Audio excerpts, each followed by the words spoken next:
Bitco Limited Chopra supplied goods to its branch at Daund at cost. The branch sells goods for cash as well as on credit and remits daily cash to the head office through bank regularly. All expenses for branch are paid by head office by cross check. From the following data available prepare Daund branch account. कौन सी branch account हमें, कौन सा account बनाना है हमें?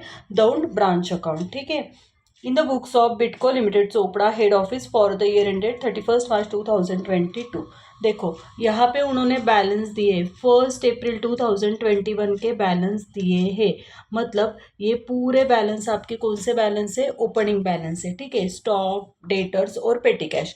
उसके बाद goods send to branch दिया है. गुड्स सेंड टू ब्रांच मतलब ये आपका ब्रांच के डेबिट साइड में आएगा. उसके बाद गुड्स रिटर्न बाय ब्रांच, ये ब्रांच के क्रेडिट साइड में रिटर्न कर रहे हैं ना गुड्स, तो गुड्स गोज आउट. उसके बाद सेल्स एट ब्रांच, ये आपका ब्रांच के क्रेडिट साइड में आने वाला है.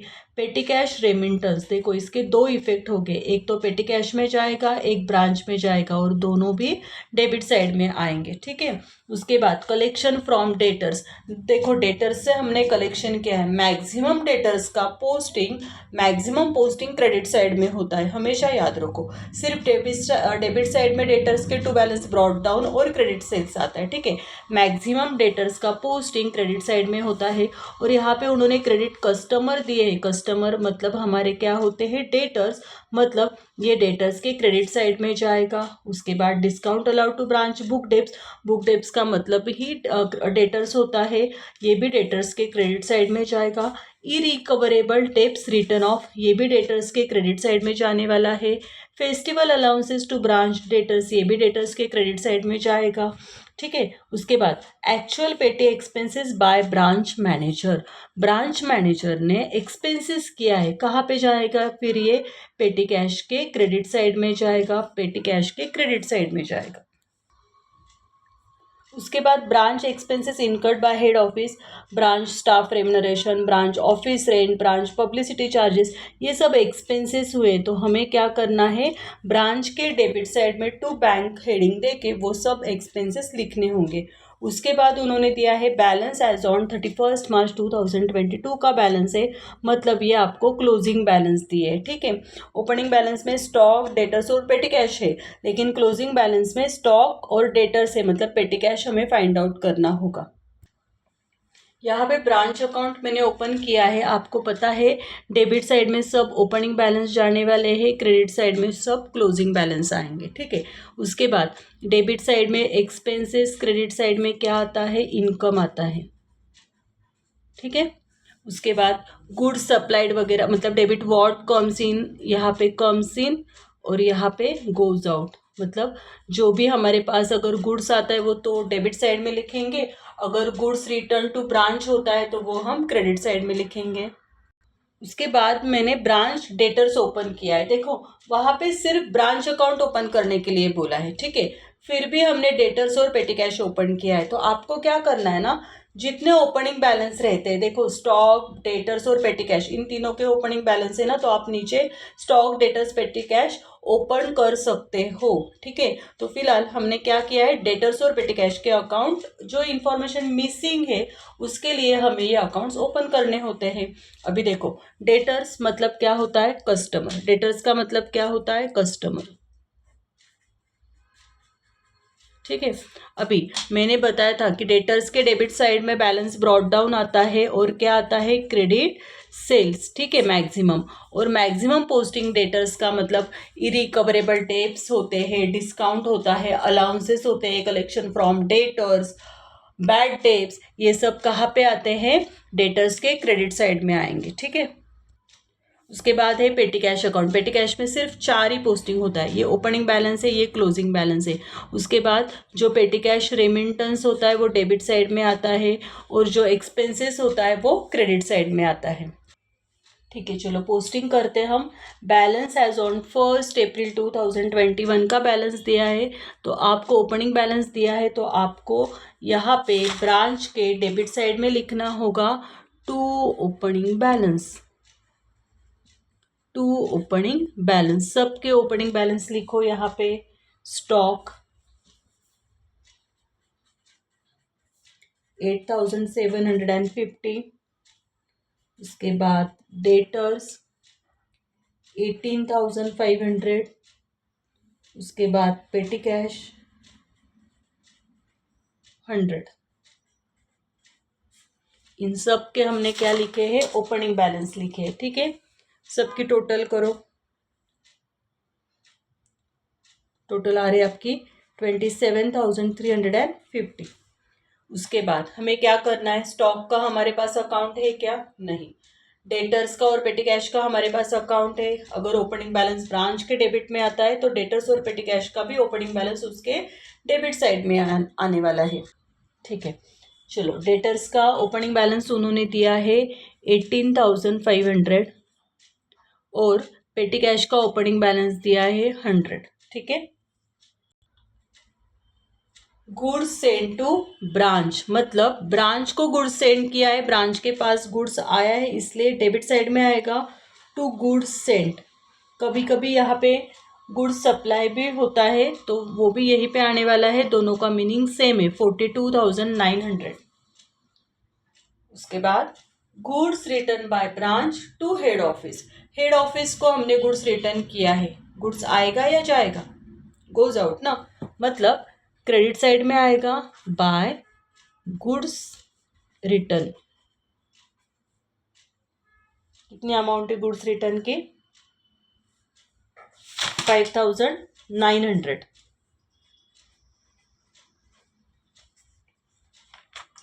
उसके बाद sales at branch for cash and credit, मतलब उन्होंने कैश सेल्स भी किया है, क्रेडिट सेल्स भी किया है, तो हमें यहाँ पे वर्किंग नोट बनानी होगी। ठीक है,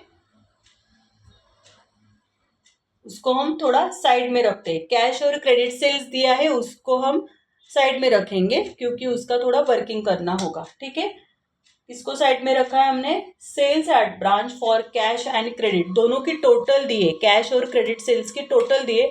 हमें कैश सेल्स अलग चाहिए और क्रेडिट सेल्स अलग चाहिए, वो बाद में देखेंगे, उसको चाहिए तो आप स्टार करके रखो। उसके बाद petty cash remittance to branch, petty cash remittance to branch, मतलब इसके दो इफेक्ट होते हैं, एक तो पेटी कैश में जाएगा और दूसरा ब्रांच में, मतलब दोनों भी डेबिट साइड में आने वाले हैं। क्या मतलब होता है इसका, हम ब्रांच है, हमें हेड ऑफिस क्या करता है, एक्सपेंसेस करने के लिए कुछ कैश दे रहा है, मतलब हमारे पास कैश आ रही है, इसलिए पेटी कैश रेमिटेंस ब्रांच के डेबिट साइड में आता है, पेटी कैश रेमिटेंस, और पेटी कैश के भी डेबिट साइड में ही आएगा। पेटी कैश रेमिटेंस है 1,200, पेटी कैश के डेबिट में लिखो 2, पेटी कैश रेमिटेंस 1,200। नेक्स्ट उन्होंने दिया है कलेक्शन फ्रॉम डेटर्स, कहाँ पे लिखेंगे हम, डेटर्स के क्रेडिट साइड में। मैं यहाँ से स्टार्ट कर रही हूँ, by collection from debtors. Debtors से हमने अमाउंट क्या की है, कलेक्ट की है, कितनी अमाउंट है वो, कलेक्शन फ्रॉम डेटर्स 89,520, 89,520। लेकिन इसका हमें इफेक्ट देना होगा ब्रांच में, वो बाद में देंगे हम। कलेक्शन फ्रॉम डेटर्स, डेटर्स से अगर हमें कैश मिलती है तो वो डेटर्स के क्रेडिट साइड में आएगी क्योंकि डेटर्स आर गिवर, और उसका और एक इफेक्ट होने वाला है, हमें इनकम हो गया है ना, तो ब्रांच के क्रेडिट साइड में आएगा। ठीक है, उसके बाद क्या दिया है उन्होंने, return from credit customer bye returns. Credit customer मतलब डेटर्स ने हमें गुड्स रिटर्न किया है, कितना रिटर्न किया है, returns from credit customer 5,140।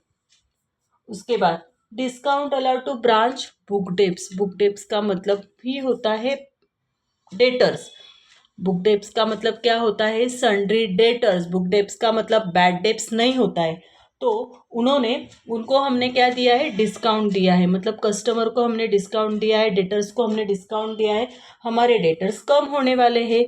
Credit side में लिखो 3,290, मैक्सिमम पोस्टिंग आपका डेटर्स का क्रेडिट साइड में आएगा। ओपनिंग बैलेंस डेबिट में और क्रेडिट सेल्स डेबिट में आता है, बाकी सब पोस्टिंग क्रेडिट साइड में चला जाता है। उसके बाद इरिकवरेबल डेप्स, मतलब क्या होता है, बैड डेप्स। कहाँ पे आएंगे, वो भी डेटर्स के क्रेडिट साइड में आएंगे। Irrecoverable debts,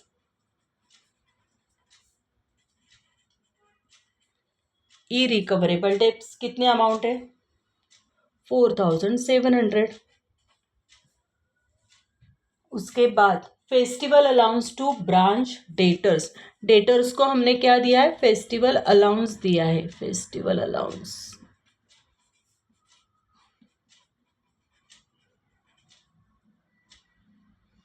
1650। ठीक है। अभी कलेक्शन फ्रॉम डेटर्स का एक इफेक्ट बाकी है, ये जो है ना 89,520, ये कलेक्शन फ्रॉम डेटर्स, इसका इफेक्ट जाने वाला है ब्रांच के क्रेडिट साइड में। ब्रांच के क्रेडिट साइड में ना कैश सेल्स आता है, लिख के रखो चाहिए तो। उसके बाद बिल्स रिसीवेबल आता है और कलेक्शन फ्रॉम डेटर्स आएगा। ये 3 आइटम आते हैं, कौन से, कैश सेल्स, बिल्स रिसीवेबल और कलेक्शन फ्रॉम डेटर्स।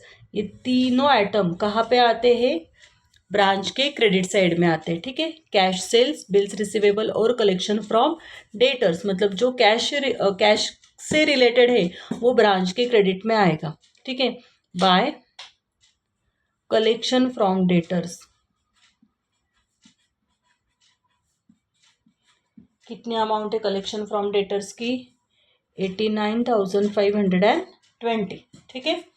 उसके बाद उन्होंने दिया है एक्चुअल पेटी एक्सपेंसेस बाय ब्रांच मैनेजर, हमने 1,000 रुपीज़ का एक्सपेंसेस किया है। ब्रांच एक्सपेंसेस पेटी कैश के क्रेडिट साइड में आएगा, बाय ब्रांच पेटी एक्सपेंसेस 1,000। ठीक है। उसके बाद उन्होंने दिया है branch expenses incurred by head office, branch staff remuneration, branch office rent, branch publicity charges, ये सब आपके एक्सपेंसेस है। ब्रांच अकाउंट के डेबिट साइड में हेडिंग दो टू बैंक अकाउंट, फिर उसके नीचे लिखो branch staff remuneration, branch staff remuneration, inner column में लिखो 9,720। उसके बाद ब्रांच ऑफिस रेंट 8,500।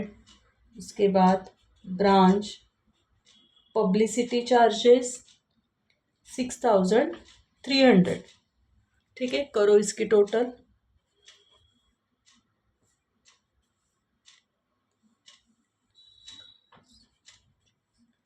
24,720।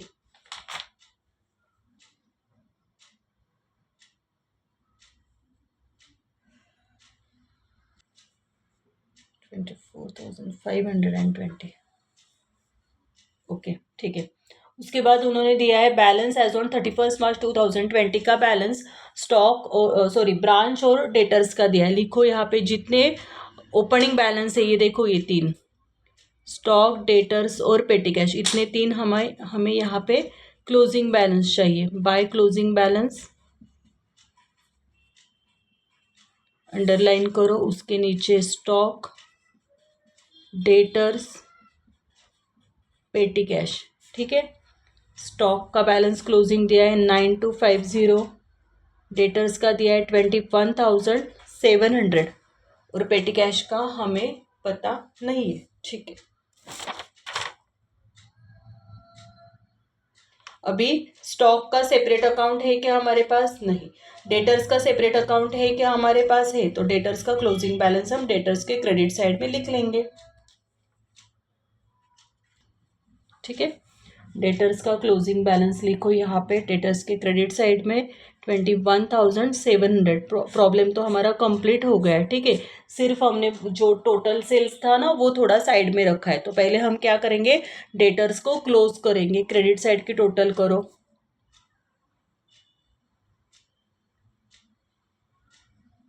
कितनी आ रही क्रेडिट साइड की टोटल, 1,26,000।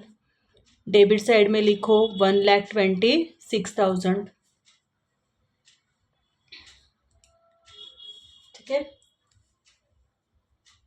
डिफरेंस डेबिट साइड में आ रहा है 1,07,500। इसको हम नाम देने वाले हैं to credit sales. Credit sales ये आपकी बैलेंसिंग फिगर है, ठीक है। Credit sales. अभी देखो यहीं पे मैं वर्किंग नोट बना रही हूँ, एक्चुअली आपको वो साइड में बनानी होगी। क्या करने वाले, अभी हमें क्रेडिट सेल्स मिला है 1,07,500, ठीक है। और हमारा टोटल सेल्स वहां पे प्रॉब्लम में दिया था, ठीक है। चलो साइड में ही वर्किंग नोट करेंगे। देखो total sales, sales at branch cash and credit कितना था, 1,56,800। ये हो गया हमारा टोटल सेल्स, ठीक है। इसके दो पार्ट होते हैं, कैश और क्रेडिट। हमेशा कैश सेल्स और क्रेडिट सेल्स होता है। अभी हमने डेटर से जो डिफरेंस निकाला वो क्या आ गया हमारा, क्रेडिट सेल्स। वो कितना मिला है, 1,07,500 मिला है, ठीक है। अभी 156,800 से 1,07,500 माइनस करो, रिमेनिंग जो अमाउंट है 49,300, ये क्या हो गया आपका कैश सेल्स। और ये कहाँ पे पोस्टिंग होने वाला है, ब्रांच के डेबिट में, सॉरी ब्रांच के क्रेडिट में, डेबिट में नहीं, ब्रांच के क्रेडिट में। हमेशा याद रखो क्रेडिट सेल्स ब्रांच में नहीं जाएगा, लेकिन कैश सेल्स ब्रांच में जाने वाला है। ब्रांच के क्रेडिट साइड में आपको ये कैश सेल्स लिखना होगा 49,300, ठीक है। चलो ब्रांच के क्रेडिट साइड में लिखो यहाँ पे बाय कैश सेल्स। इसकी हमने क्या बनाई थी, वर्किंग नोट बनाई थी। कितना आया है कैश सेल्स, 49,300। मतलब कैश सेल्स यहाँ पे आता है, बिल्स रिसीवेबल यहाँ पे आता है, और कलेक्शन फ्रॉम डेटर्स, ये तीन आइटम ब्रांच के क्रेडिट साइड में आएंगे। क्रेडिट सेल्स कभी भी ब्रांच के क्रेडिट में नहीं आने वाला है, ओके। चलो अभी हमें पेटी कैश क्लोज करना होगा। पेटी कैश की टोटल करो, डेबिट साइड ज़्यादा है 1,300, क्रेडिट साइड में लिखो 1,300। बैलेंसिंग फिगर कितनी है, 1,300 माइनस 100 कितना आएगा, यहाँ पे आएगा 300। कितना है बैलेंसिंग फिगर, 300। मतलब पेटी कैश का क्लोजिंग बैलेंस कितना मिल गया हमें, 300। चलो पेटी कैश का क्लोजिंग बैलेंस लिख लो यहाँ पे 300, ठीक है। इसकी टोटल कितनी आएगी, जितने हमारे पास ओपनिंग बैलेंस होते हैं ना, स्टॉक डेटर्स पेटी कैश, उतने ही हमारे पास क्लोजिंग बैलेंस चाहिए। पेटी कैश का क्लोजिंग बैलेंस हमें नहीं पता था, इसलिए हमने उसका सेपरेट अकाउंट ओपन किया था। तो आप क्या करो ना, इजीली ब्रांच ओपन करो, उसके साथ स्टॉक पेटी कैश ओपन कर दो, तो आपका काम ईजी हो जाएगा। फटाफट फटाफट पोस्टिंग कर लेना, ठीक है। इन तीनों की टोटल आ रही 31,250, ठीक है। चलो अभी क्या करना है, हमें टोटल करनी है इसकी, क्लियर है। क्रेडिट साइड की टोटल करो, क्रेडिट साइड की टोटल आ रही है आपकी 1,75,970।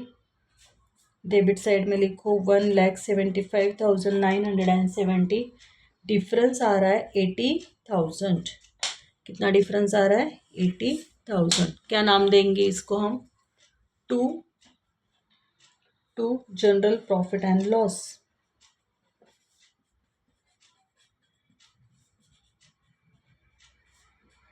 To general profit and loss, ये आपका आ गया नेट प्रॉफिट।